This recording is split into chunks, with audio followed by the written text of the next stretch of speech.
Ninguém nunca imagina que o amor pode nascer no lugar mais perigoso possível. E, quando nasce, já é tarde demais para voltar atrás. Porque o coração não pergunta, ele escolhe. E, às vezes, escolhe errado. Ou pior, escolhe o inimigo. Joana nunca foi do tipo que se envolvia. Ela era prática, direta, quase fria. Trabalhava como analista de inteligência em uma divisão discreta, daquelas que ninguém comenta, mas todo mundo teme. Seu mundo era feito de dados, padrões e suspeitas. Confiança não fazia parte do vocabulário. Mas tudo começou a mudar na noite em que ela recebeu aquela missão. Um alvo, um nome falso, uma presença invisível que vinha causando estragos silenciosos dentro do sistema. Alguém extremamente inteligente, cuidadoso e impossível de rastrear. Codinome: Orfeu. Você vai precisar se aproximar dele. Foi isso que disseram. Sem detalhes, sem garantias, apenas um aviso. Ele não pode saber quem você é. Joana aceitou, não porque queria, mas porque era boa nisso.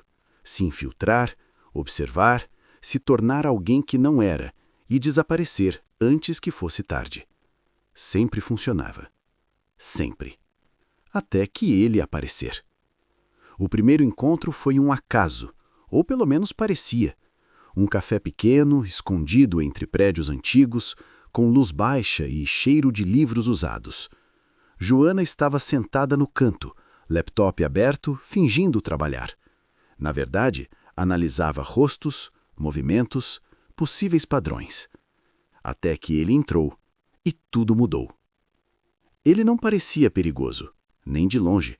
Calmo, elegante na medida certa, olhos atentos, mas não agressivos. Ele pediu um café, olhou ao redor e por um segundo seus olhos encontraram os dela. E algo estranho aconteceu. Não foi tensão, não foi medo, foi reconhecimento. Como se já tivessem se visto antes, mesmo sabendo que não. Ele sentou perto, perto demais. E depois de alguns minutos em silêncio, falou: Você sempre observa as pessoas assim? Joana travou por dentro, mas sorriu por fora. E você sempre percebe? Ele deu um leve sorriso. Só quando vale a pena. Aquilo deveria ter sido um alerta, mas não foi. Foi o começo. Os encontros passaram a acontecer com frequência, sempre no mesmo café, sempre no mesmo horário. Sem marcar, sem combinar, mas inevitavelmente os dois estavam lá. Ele dizia se chamar Carlos, um nome comum demais para alguém como ele. E Joana sabia disso, mas ainda assim, acreditava, ou fingia acreditar, porque pela primeira vez em muito tempo, ela queria acreditar. As conversas eram leves, mas profundas, falavam sobre tudo, menos sobre o que realmente importava. Nenhum dos dois fazia perguntas demais, como se inconscientemente soubessem que certas respostas poderiam destruir tudo. E, aos poucos, Joana começou a sentir algo que não sentia há anos: vulnerabilidade. Ela passou a esperar por ele, a reparar em detalhes, no jeito que ele mexia na xícara, na forma como observava o mundo, na maneira como parecia sempre saber mais do que dizia. E isso deveria ter sido um alerta, mas não foi. Porque quando o coração começa a se envolver, a lógica perde espaço e o perigo se torna invisível. Até o dia em que tudo começou a desmoronar. Joana recebeu um novo relatório, interceptações recentes, movimentações suspeitas, padrões de acesso. E no meio de tudo, um detalhe, um pequeno detalhe que fez seu coração parar por um segundo. O horário. As invasões estavam acontecendo exatamente nos mesmos horários em que ela encontrava Daniel. Não, não podia ser. Era coincidência. Tinha que ser. Mas Joana não era ingênua. Nunca foi. Naquela noite, ela voltou ao café, mas não como antes. Dessa vez, Estava ali como agente, não como mulher.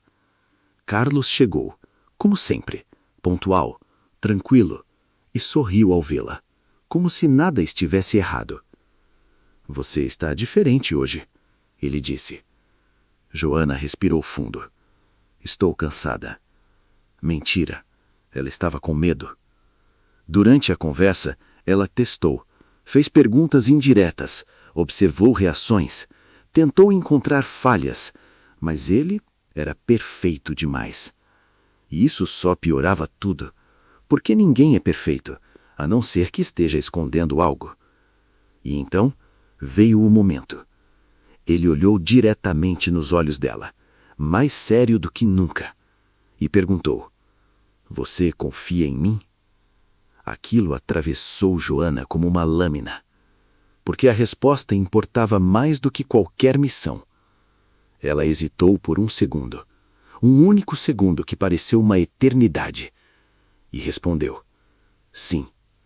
E naquele instante, tudo mudou. Porque ele sorriu, mas não foi o mesmo sorriso de antes. Foi um sorriso triste, quase arrependido.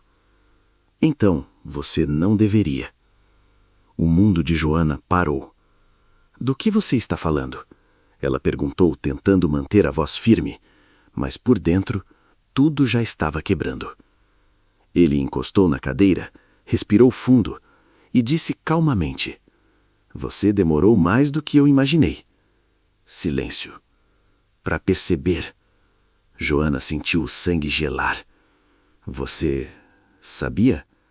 Ele assentiu, devagar, sem desviar o olhar. Desde o primeiro dia. Aquilo não fazia sentido. Nada fazia. Então, por quê? Ela não conseguiu terminar a frase. Porque eu continuei vindo? Ele completou, e ficou em silêncio por alguns segundos. Porque eu também não consegui parar. Joana sentiu o mundo desabar. Você é o Orfeu. Não era uma pergunta, era uma sentença. Ele não respondeu, mas também não negou. E isso foi suficiente. Tudo o que ela sentia, tudo o que construiu, tudo o que acreditou, era uma mentira. Ou pior, era real demais no meio da mentira. Você usou isso, ela disse com a voz falhando. Você usou tudo isso? Ele balançou a cadeira. Não, eu tentei não sentir nada, mas você apareceu. E aquilo doeu mais do que qualquer traição, porque parecia verdade. E Joana odiava isso. Odiava o fato de que, mesmo sabendo de tudo, ainda queria acreditar nele. Você precisa ir, ele disse de repente. O quê? Eles já sabem. Quem? Os meus e os seus. Agora não havia mais lados confusos, tudo estava claro. Ela estava no meio de uma guerra e tinha se apaixonado pelo homem errado. Ou talvez, pelo único que realmente a entendia. Se você ficar, vão te usar contra mim. E se eu for? Ele olhou para ela, com uma intensidade que ela nunca tinha visto antes. Eu não sei se consigo te deixar ir. Silêncio. Pesado, definitivo. Joana se levantou, devagar, e naquele momento ela tinha uma escolha: cumprir a missão ou seguir o coração. Mas o problema é que nenhum dos dois caminhos garantia que ela sairia viva. Ela deu um passo para trás. Isso não acabou. Ele sorriu, dessa vez de verdade. Eu espero que não. E ela foi embora. Mas não fugiu, porque algumas histórias não terminam quando deveriam. E alguns amores não podem existir, mas existem mesmo assim. E agora me diz, você conseguiria amar alguém sabendo que essa pessoa pode destruir tudo na sua vida? Ou o amor ainda valeria o risco? Comenta aqui embaixo o que você faria nessa situação. Deixa o like se essa história te prendeu até o final. E se inscreve para mais histórias intensas como essa, porque a próxima pode ser ainda mais perigosa.